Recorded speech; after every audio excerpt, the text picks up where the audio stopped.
लो हम फिर से एक नए वीडियो के साथ वापस आ चुके हैं, जिसमें आपको दिखाऊं कि हमारे पास ये हीरो की स्प्लेंडर प्लस बाइक है। देख सकते हो BS6 वेरिएंट है, फुल्ली सेंसर से लोडेड गाड़ी है। जिसका कि एक ही प्रॉब्लम हो रहा है कि हम जैसे गाड़ी को चालू कर रहे हैं, गाड़ी इजीली चालू हो रहा है इसका, लेकिन जब हम इसका फर्स्ट गियर लगा के रनिंग करते हैं गाड़ी को, तो गाड़ी पिकअप दे रहा है, लेकिन जब सेकेंड और थर्ड गियर लगाते हैं तो पिकअप गाड़ी तुरंत छोड़ दे रहा है। वो 30 की स्पीड से भी आगे नहीं जा पा रहा है। तो इसका हम पूरा फुल्ली सर्विसिंग करने वाले हैं। सबसे पहले हम इसका क्लच प्लेट देखेंगे, आयल और क्लच प्लेट देखेंगे कि एक्चुअल में दिक्कत क्या है, और उसमें बताऊंगा मैं आपको कि कैसे आपको चेंज करना है आपकी गाड़ी अगर ऐसा दिक्कत कर रहा है तो। इस साइड के पैनल को सबको खोलना पड़ेगा अपने को। इस साइड के जो भी सिलेंसर हो गया, ये हो गया और ये हो गया, तीनों को खोलना पड़ेगा। तो जल्दी से खोल लेते। आयल का कंडीशन दिखा दूँ मैं आपको कि क्या से क्या हालत हुआ है। इसका पूरा क्लच प्लेट गया है।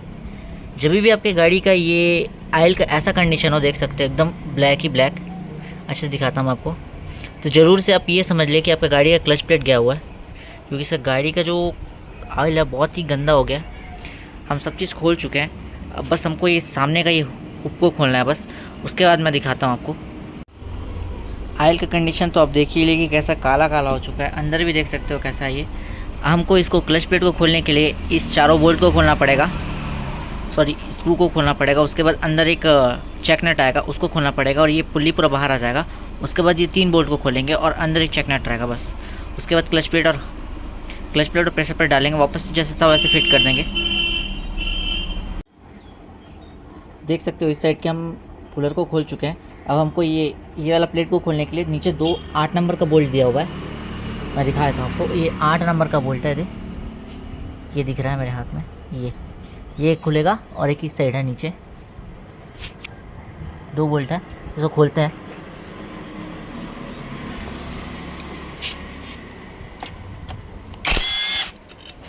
देख सकते हो ऐसा है।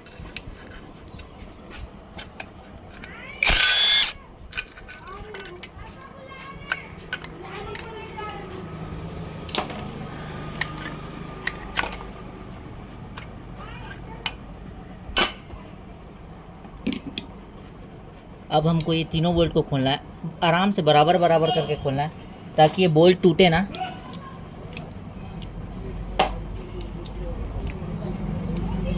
कई बार क्या होता है कि इसको पूरा खोल लेते हैं, इसको पूरा खोल लेते हैं, लेकिन ये वाला जो रहता है टूट जाता है। तो इसको हमको बराबर बराबर खोलना है। मैं आपको दिखाता हूँ कैसे खोलना है।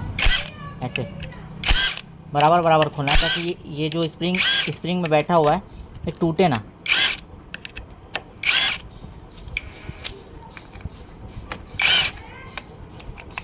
बस आपको इसको ढीला करना है, फिर ये आपके हाथ में आ जाएगा सीधा। इसमें दिखा दूँ आपको ये। अब हमको बस ये वाला बोल्ट को खोलना है। 2 वॉशर मिलेगा जो मैं निकाल चुका हूँ। अब आपको ये तीनों में से 2 को पकड़ के ऐसे खींचना है बाहर। देख के खींचेंगे। पीछे भी वॉशर रहता है, ब्लॉक वॉशर, उसके भी गिरने का डर रहता है। जैसे ये गिर चुका है, देख सकते हो ये दोनों गिर चुका है। इसको हम साइड कर देंगे, इसको भी हटा देते हैं। मैं आपको दिखाता हूँ कि इसमें कौन कौन सा प्लेट घसा हुआ है। ये घसा हुआ है, ये भी घसा हुआ है। हाँ भैया, हाँ हाँ ठीक है भैया। थोड़ा ना कई वो क्लिप वाला वो निकल गया है। ठीक है, देखता हूँ भैया। इसमें देख सकते, हाँ गड्ढा में जाता धप करके आवाज कर रहा है। ठीक है, कहीं ना पिन निकल गया वो बंद कर। मैं इसमें आपको दिखा दूँ कि देख सकते हो इसका पूरा क्लच प्लेट जो पूरा घसा हुआ है, एकदम बुरी तरीके से घसा हुआ है। ये क्लच प्लेट एक्चुअल में ख़राब इसलिए होता है क्योंकि आप लोग हमेशा टाइम से ऑयल चेंज नहीं कराते और क्लच लेके चलाते हैं गाड़ी में, इसके कारण ये हीट होता है और ये जल्दी जल जाता है। तो इसका एक मेन रीज़न यही होता है। और दूसरा रीज़न ये रहता है कि आप क्लच लेके आप गाड़ी चला रहे हो तो भी आपका क्लच प्लेट जल्दी ख़राब। जैसे कि मैं आपको दिखा दूँ कि हम इसको अच्छे से क्लीन कर चुके हैं, देख सकते हो। फिटिंग करने से पहले आपको अच्छे से क्लीन करना है, चाहे वो यहाँ आपके इस वाले एरिया को हो, चाहे ये हब और सेंटर हो, चाहे इसका प्रेशर प्लेट हो। देख सकते हो कितना अच्छे से क्लीन है, ताकि आपका ये क्लच प्लेट जल्दी ख़राब ना हो। तो सबसे पहले हमको इसमें ये हब को ले लेना है। उसमें सबसे पहले हमको क्लच प्लेट आएगा, उसके बाद अपना आएगा ये प्रेशर प्लेट। सीरीज़ वाइज रहेगा ये, क्लच प्लेट फिर प्रेशर प्लेट। फिर प्रेशर प्लेट, फिर क्लच प्लेट, फिर प्रेशर प्लेट आपका आएगा, फिर क्लच प्लेट आएगा। क्लच प्लेट आने के बाद इसको आप सीरीज़ वाइज मिला लेना है ऐसे बराबर। और ये हब सेंटर देख सकते हो, इसमें मार्किंग दिया हुआ है, देख सकते हो ये एक मार्किंग है और इसमें भी एक मार्किंग दिया हुआ है। इसमें आपको ऐसे करके लगाना है, ठीक है, इजीली फिट हो जाएगा। इसको ना आपको ठोकने पीटने का ज़रूरत है ना कुछ। ये हमारा रेडी हो गया। अब हमको बस इसमें ऐसे करके लगाना है,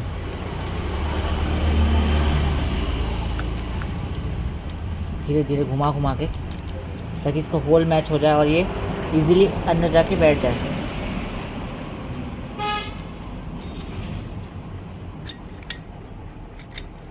देख सकते हो इजीली बैठ गया ये।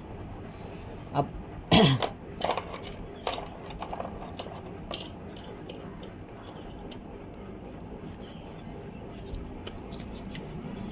अब हमारा ये एक बड़ा वाला वॉशर आएगा,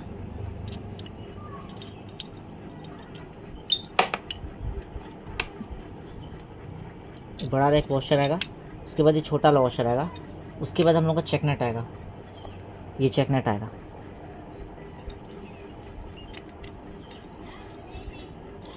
मैं आपको इसमें एक चीज़ बताता हूँ कि आपका क्लच प्लेट सही से काम कर रहा है कि नहीं कर रहा है, ये जानने का एक टिप है, मैं आपको दिखाता हूँ। आपको हल्का ये बोल्ट को टाइट करना है, पूरा नहीं करना है। और ये दो सिरे को लेना है, ऐसे देख सकते हो, इधर देख सकते हो, अब दिखा देता हूँ। ये दो सिरों को लेना है। दो सिरों को लेने के बाद आपको ये खींच के घुमा के देखना है। अगर आपका गाड़ी नहीं घूम रहा है तो ये समझ लीजिए कि आपका क्लच जो है बराबर फिट हुआ है और अच्छे से पिकअप देगा गाड़ी। खींच के घुमाना है, नहीं घूम रहा है। और नॉर्मल में बिना खींचे घूमना चाहिए, इस चीज़ का ध्यान देंगे कि बिना खींचे घूमना चाहिए नॉर्मल में। तो ये तो हो गया। अब हम इसमें स्प्रिंग डालेंगे। ये आपको फिर ये टाइट करने के बाद आपको ये 3 स्प्रिंग को डालना है प्रॉपर तरीके से। उसके बाद आपका ये आएगा, इसको भी आपको एकदम बराबर से डालना है। उसको टाइट आप कैसे करोगे मैं आपको दिखाता हूँ। इसको आपको टाइट हल्के हल्के से तीनों को करना है पहले, ताकि ये अपने गैप में बैठ जाए।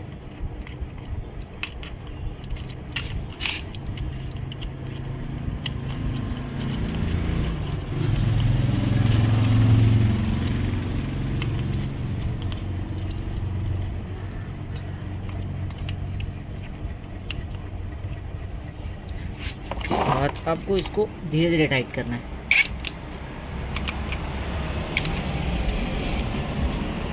इसको सीरीज वाइज टाइट करेंगे आप, पहले इसको फिर इसको फिर इसको, ताकि ये टूटे ना। कई बार क्या होता है, ज़्यादा टाइट होने के कारण ये टूट जाता है, तो इस चीज़ का हमेशा ध्यान रखें। अब इसमें आएगा ये बेयरिंग हमारा, देख सकते हो कितना फ्रीली घूम रहा है। कभी भी डालने से पहले हमें से चेक करें कि ये फ्री घूम रहा है कि नहीं घूम रहा है, क्योंकि क्लच प्लेट को जाने का एक रीज़न ये भी हो सकता है। ये आ गया, ऐसे ये डल गया। अब हम इस सेट के पुलर को डालेंगे। पुलर को भी आपको अच्छे से धो लेना है, जैसे मैं धोया हूँ। ये लगा दिए। अब इसमें एक वॉशर आएगा ये, और उसके बाद ये बोल्ट आएगा।